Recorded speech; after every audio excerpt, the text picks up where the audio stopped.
Hello everyone, welcome back to my channel. तर तुम्ही आज घर नवीन वेगवेगळं बघत असाल, नवीन नाही वेगळं बघत असाल, कारण का आज आम्ही गेलोय पिल्लूच्या आजीकडे, म्हणजे कामोठ्याची आजी, मानसरोवरवाली आजी, तिच्याकडे गेले, म्हणजे सेजल मावशीकडे गेले। आणि सकाळी पिल्लू उठली, तिला रडत उठली, त्याच्यामुळे थोडेसे सॉंग्स लावून दिले। आणि आमच्याकडे टीव्ही नाही, तुम्हाला माहिती आहे, कारण का टीव्ही घेतलाच नाही अजूनपर्यंत। सो आता इथे तिची मज्जाच चालू होती आणि तिला आजीनी दिलेले, म्हणजे माझ्या मावशीनी दिलेले कुरमुरे। तर आता ती त्याच्यासोबत खेळते आणि खाते एक एक। तिची खूप मजा चालू होती तिथे। आणि तिथे टीव्ही होता, त्याच्यात अजून स्क्रीन पण मोठी होती, त्याच्यामुळे तिची खूपच मजा झाली। आणि हे सकाळी ऑलमोस्ट 9च्या दरम्यान, कारण का ती सकाळी लवकर उठलेली, कारण का रात्री झोपलेली थोडीफार नीट व्यवस्थित अगदी। आणि आता तिचं चालू आहे पसारा करणं।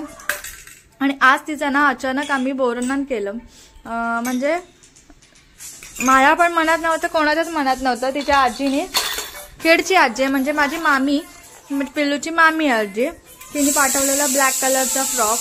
सो आम्ही तेव्हाच म्हटलं चला करून टाकूया पिल्लूची संक्रांत। तर आम्ही घरच्या घरी केली, एकदम इन्स्टंटवाली असते ना तशी केली, जास्त डेकोरेशन वगैरे केलं नव्हतं, नॉर्मल असं केलं होतं घरच्या घरी। तर ते पण तुम्ही पुढे बघा।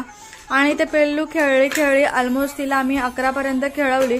तिला मी हे कुरमुरे खाल्ल्यानंतर तिला थोडंसं मी ओट्सचा हे केलेला पॅनकेक, सो तो भरवला मी तिला। तिने तो पण हाफ खाल्ला, कारण का ती ऑलरेडी कुरमुरे खाल्लेले, दूध पण पिलेलं, त्याच्यामुळे त्यांनी तो पॅनकेक आहे तो थोडासा खाल्ला। आणि पुढे तुम्ही आता आमचं सेलिब्रेशन बघू शकता। हे पिल्लूचं डेकोरेशन आहे, बोरनानचं डेकोरेशन आहे, तिच्या मावशीनी केलं, जी फोटोग्राफर आहे, जी पिल्लूचे सगळं डेकोरेशन करते, तिने हे सगळं केलंय। आणि आम्ही ह्या वेळेला तिचं बोरनान मावशीकडे केलेलं। आणि ती थोडीशी म्हणजे झोपेतनच उठलेली, आणि आम्हाला जायचं होतं गुड्डीकडे म्हणजे माझ्या छोट्या बहिणीकडे। तिची पण पहिलीच मकर संक्रांत होती, त्याच्यामुळे आम्हाला तिच्याकडे जायचं होतं हळदी कुंकूला। सो आम्ही पटपट सगळं केलं लवकर, कारण का असं डिसाइडेड नव्हतं की करायचंच आहे असं तसं। आता मम्मी पण आलेली इकडे, त्याच्यामुळे म्हटलं करूयाच, परत कधी टाइम भेटेल नाही भेटेल, मम्मी येईल नाही येईल। सो आम्ही आहे ते घरच्या घरी अगदी साध्या पद्धतीने केलं। तर नेक्स्ट इयरला आम्ही एकदम चांगलं करू, अगदी टाइम वगैरे ठरवून, कारण का पिल्लूची मोठी मावशी पण नव्हती, म्हणजे माझी बहीण, तिच्याकडे तिची पण पहिली संक्रांत होती, त्याच्यामुळे। आणि ती बघते कशी बसले, कारण काय ना तिला दिसत नव्हतं, मोबाईलला सॉंग्स लावलेले, थोडीशी क्रँकी झालेली, त्याच्यामुळे सॉंग्स लावलेले, कारण की तिच्यासाठी सगळं नवीन होतं। पण नंतर ती झालेली अगदी रुळलेली, मस्तपैकी एन्जॉय करत होती। आणि ही जी मावशी आहे छोटीवाली, तिने तिचं सगळं डेकोरेशन वगैरे तिनेच केलं, कारण का मी पण तयार होतो, ती सगळेच तयार होत होतं, अगदी सेटअप पासून सगळं तिच्या मामानी आणि तिनेच केलंय। आणि ह्या सगळ्या मावशीच्या बिल्डिंग मधल्या आज्या आहेत, म्हणजे पिल्लूच्या आज्या, माझ्या मावशा आणि काकी। सो ते सगळे करतात सेलिब्रेट पिल्लूचं, जसं माहिती आहे त्याप्रमाणे करतात। तर प्रत्येक ठिकाणी वेगवेगळं असतं, आणि आमच्यासाठी पण हे पहिल्यांदाच होतं, कारण का कधी असं केलं नव्हतं। मम्मी बोलत होती की आम्ही होतो तेव्हा, आम्ही जेव्हा मोठे झालो, आम्ही लहान होतो तेव्हा एवढं काही नव्हतं, हे आता रिसेंटली आलं, त्याच्यामुळे मम्मीसाठी वगैरे सगळ्यांसाठीच ते नवीन होतं। कुकरची शिटी होती, तुम्ही ऐकत असाल, कारण का मी व्हॉइस ओव्हर आत्ता देते, टाइम नाही भेटत मला, सो त्याच्यामुळे। आणि आता तुम्ही पुढे व्हिडिओ कंटिन्यू बघा, सगळ्या जणी आहेत। आणि ही पण पिल्लूची आजी आहे, पण ही बोलते मला आजी नको बोलू, मला मावशी बोल। सगळ्या पिल्लूच्या जेवढ्या आज्या आहेत ना, त्या आज्या वाटतच नाही, मे बी सगळ्या मावशाच वाटतात। मला वाटतं पिल्लू मोठी झाली ना की सगळ्यांना मावशीच बोलेल, कोणाला आजी बोलणारच नाही। तर व्हिडिओ तुम्ही पुढे कंटिन्यू बघत राहा।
त्यामुळे अशा प्रकारे पिल्लूची फर्स्ट संक्रांत झाली आणि हे पिल्लूला पिल्लूच्या आजीने म्हणजे माझ्या मम्मीने पिल्लूला गिफ्ट दिले, चांदीची प्लेट. पिल्लूची पहिली मकर संक्रांत आहे म्हणून. अशी तर सेकंड आहे, पण लास्ट इयर ती एकदम छोटीशी होती, 1 महिन्याची पण नव्हती. सो तेव्हा काय आम्ही सेलिब्रेट नाही केलं. सो ही पिल्लूची आमच्या फर्स्ट मकर संक्रांत आहे. तर कशी काय आम्ही पिल्लूचं बोरनान केलं ते मला नक्की कमेंट करून सांगा. तुम्हाला नक्की आवडलं का? तर पुढे ब्लॉग तुम्ही कंटिन्यू बघत राहा, कारण का आता आम्ही जाणार होतो छोट्या बहिणीच्या घरी. म्हणजे तिची पण पहिली मकर संक्रांत होती आणि तिचं पण पहिलं हळदी कुंकू होतं. सो आम्ही जाणार होतो आणि ते पिल्लूला थोडा वेळ आम्ही सोडून दिला खेळायला. ती खेळत होती मस्तपैकी, कुरमुरांसोबत खेळत होती, ती खात होती. आणि हे मुकुट आम्ही लास्टला लावलं, पण नंतर वाटलं की यार आधीच लावलं असतं तर मस्त दिसलं असतं. पण कारण का आम्हाला असं वाटलं की एवढं चांगलं नाही वाटणार फ्रॉकवरती, पण मस्त वाटत होतं एंडिंगला आम्ही लावलं तर पिल्लू आमची मस्तपैकी सेलिब्रेट करत होती. तर तुम्ही अगदी व्हिडिओ एंड पर्यंत बघा.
सगळं आवरल्यानंतर आम्ही चाललेलो गुड्डीकडे, म्हणजे माझ्या छोट्या बहिणीकडे. तिची पण पहिली मकर संक्रांत होती. सो आम्ही चाललेलो आणि तिला माहित नव्हतं की मम्मी आली आहे. ते तिच्यासाठी सगळं सरप्राईज होतं. आणि आम्ही बाय ट्रेन जात होतो. नेहमी आम्ही ओलानी जातो, पण म्हटलं आज चला नवीन काहीतरी पिल्लूसाठी, कारण का नेहमी आपल्याला ओला परवडणार नाही. सो आम्ही लोकल ट्रेननी गेलो आणि ऑलमोस्ट आम्ही 4च्या दरम्यान निघालो. त्याच्यामुळे एवढी रश पण नव्हती, त्याच्यामुळे पिल्लूला एवढा काही त्रास झालाच नसता. त्याच्यामुळे आम्ही लवकर निघालो. जसा पिल्लूचा प्रोग्राम आटपला पटकन तसा आम्ही लगेच निघालो. निघणार होतो आम्ही 3 वाजता, पण आम्ही अचानक ठरलं की पिल्लूचा आपण करूया संक्रांत बोरनान. त्याच्यामुळे मग आम्हाला उशीर झाला, नाहीतर आम्ही केव्हाच पोचलो असतो. सो मी तिला बोलत होती की इकडे पण मम्मी असली ना की तिचं जरा पण माझ्याकडे लक्ष नसतं. ती पुरी मम्मीकडेच फोकस असते. आणि किती गरीब गाय सारखी बसलेली ती मस्तपैकी बाहेर इकडे तिकडे सगळीकडे बघत होती की काय चालू आहे, काय नाही, कोण आहे, कोण येतंय, आणि बाहेरचं असं मस्तपैकी बघत होती. तुम्ही बघताय किती मस्त गोंडस मुलीसारखी बसलेली. आणि ऑलमोस्ट आम्ही 5च्या दरम्यान पोहोचलो. आणि मग गुड्डीला थोडी हेल्प केली, कारण का ती एकटीच सगळं करत होती. आई जेवण वगैरे करत होत्या आणि ती आवरावर करत होत्या. आम्ही तिला मदत केली थोडीशी. आणि ते गुड्डीची आमच्या पूजा पहिली मकर संक्रांत आहे तिची, त्यामुळे तिने ही पूजा केली आहे तिने आणि आईने. तर तुमच्याकडे कशी पूजा करतात मला नक्की सांगा. अशी करतात की काही वेगळी करतात. आणि आम्ही गेल्या पिल्लू आमची झोपलेली आणि आजी आणि मम्मी गप्पा मारत होत्या. आणि गुड्डीची रांगोळी एवढी तिने मेहनत करून रांगोळी काढलेली आणि कुणीतरी पुसली. त्याच्यानंतर मग सेजल परत काढत होती, कारण का पहिला हळदी कुंकू आणि अशी रांगोळी दारासमोर चांगली नाही वाटत. त्याच्यामुळे सेजल ती काढत होती रांगोळी आणि मी इकडे तिकडे टाइमपास करत होती. तर अशा प्रकारे गुड्डीनी पुरं डेकोरेशन केलं आहे, म्हणजे नॉर्मल डेकोरेशन केलं आणि नीट असं सजवून ठेवलेलं वाण वगैरे. आणि आता सेजलची रांगोळी पण काढून झालेली. सो त्याच्यानंतर ती तिळगुळ भरत होती, कारण का आता सगळे ऑलमोस्ट येणारच होते. आणि आमच्याकडे कसं असतं, पहिला वाण असतं ते देवासमोर ठेवतात, प्रत्येकाकडे तसंच करतात मे बी. सो गुड्डी आमची तेच करत होते आणि अशा प्रकारे आम्ही सेलिब्रेट केलं. आणि गुड्डीकडे जाऊन पण थोडा एन्जॉय केला, पिल्लूनी पण एन्जॉय केला. तर पुढे व्हिडिओ तुम्ही कंटिन्यू बघा. आणि मी आताच एंड करते व्हिडिओ. जर तुम्हाला माझा व्हिडिओ आवडला असेल तर प्लीज माझ्या चॅनलला सबस्क्राईब करा, माझ्या व्हिडिओ लाईक करा, शेअर करा, कमेंट करा. आणि पुन्हा एकदा भेटूया आपण अशाच एका नवीन व्हिडिओमध्ये. तोपर्यंत बाय बाय. आणि इथे मी दोघांची पहिली मकर संक्रांत होती, सो मी त्यांना ओवाळत वगैरे होती, तिळगुळ वगैरे भरवत होती आणि मम्मीने छोटंसं गिफ्ट आणलेलं ते त्यांना देत होती. सो पुढे तुम्ही व्हिडिओ अगदी कंटिन्यू बघा.